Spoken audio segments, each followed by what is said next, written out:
Good afternoon, and thank you for being here today. This afternoon in the opening video and in Melissa's remarks, there were references to life-changing moments.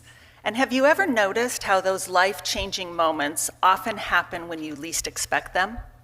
That was true for me 13 years ago when I became an AVID teacher. The AVID elective was a new class that we had planned to implement in the upcoming school year, but honestly, very few people had any idea about what it was. At that time, AVID was only being implemented in one of our high schools, and as a feeder school, we would be the first middle school to implement. My principal told me that she wanted to teach the AVID class, and so, she's doing her staffing and figuring that out, and she says, "Hey, I tapped you for the AVID class," and I said, "Well, can you tell me a little bit about what that class is and what it's about?" And she said, "Honestly, no, I have no idea. But you're gonna be the perfect person to teach it." Some of y'all have had that conversation right now. So off we went to our first summer institute in August of 2010, and I was energized by everything about it. But I was particularly committed after attending the general session and listening to the student speakers. Not only was I impressed by those incredible scholars, but I was able to see myself in the stories that they told. I was a would-be AVID student when I was growing up. My home situation was challenging, to say the least, and I had no idea how to make my way to college, never mind pay for it. I stumbled my way in somehow, and I became a student at California State University, Chico, where I became laser focused on being a teacher so that I could help light the way for others who needed it as badly as I had. 25 years later, as I was sitting in that general session, listening to those students wiping away tears that I was not expecting, I knew this was my chance to be who I needed when I was younger. After returning from Summer Institute, I recruited classes that made my colleagues scratch their heads. They wondered how I was expecting these middle-of-the-road, unmotivated learners to excel, and I wondered why they doubted me. My kids and I figured it out step by step and day by day. I lost sleep over them. I visited their homes when I needed to, and I scrapped together as much peanut butter and jelly as I could so they wouldn't be hungry. I took away every excuse they had to fail. I was their biggest cheerleader.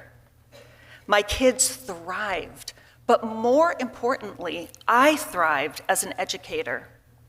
After being a teacher for 25 years, I was recharged and found a purpose that I hadn't identified earlier in my career.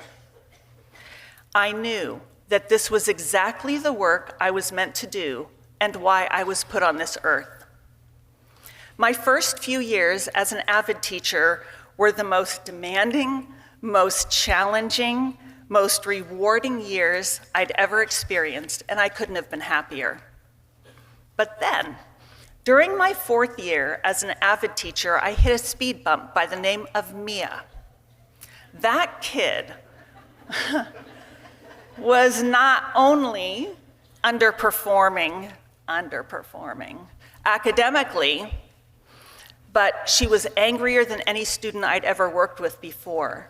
And she was a rascal. And y'all know what that code word means, rascal.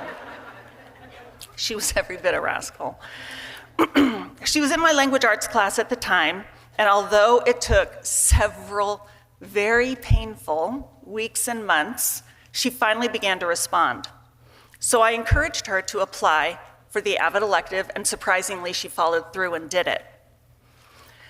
I quickly learned that not only was her home situation difficult, but it was unsafe for her, and it became necessary for her to be removed from her home. Her parents requested that she be placed with me, and I probably don't need to tell you how my husband responded the day I came home. And I said, "Honey, good news, it's a girl." I mean, we all take our work home with us, right? But this was over the top, even for me. I'm blessed to have a family who understands me and my work, and they welcomed Mia with open arms. I worked with my principal, district leadership, and community partners to make sure that Mia's placement was done by the books and she landed in our home.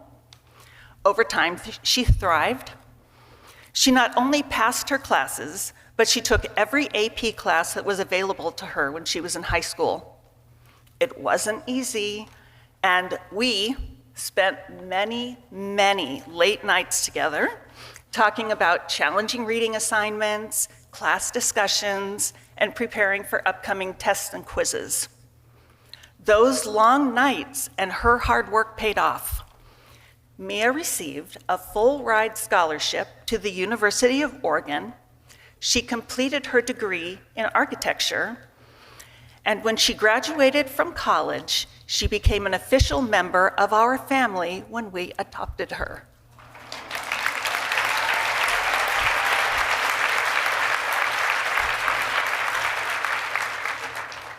Today, I'm still an AVID elective teacher at South Eugene High School in Eugene, Oregon, and I'm also the AVID site coordinator there. And I'm also now the district director for AVID in Eugene School District 4J. I'm proud to share that AVID is now an integral part of all 12 of our secondary schools, in 6 of our elementary schools, and we have plans to bring on our remaining elementary schools by 2026.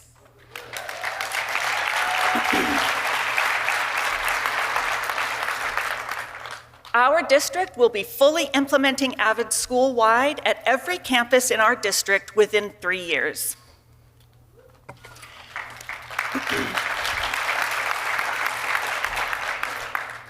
Everyone in this room is a champion.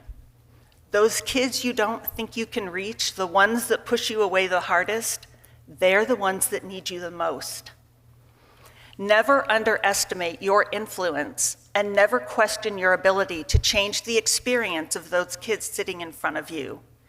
You are exactly who they need and more. Thank you.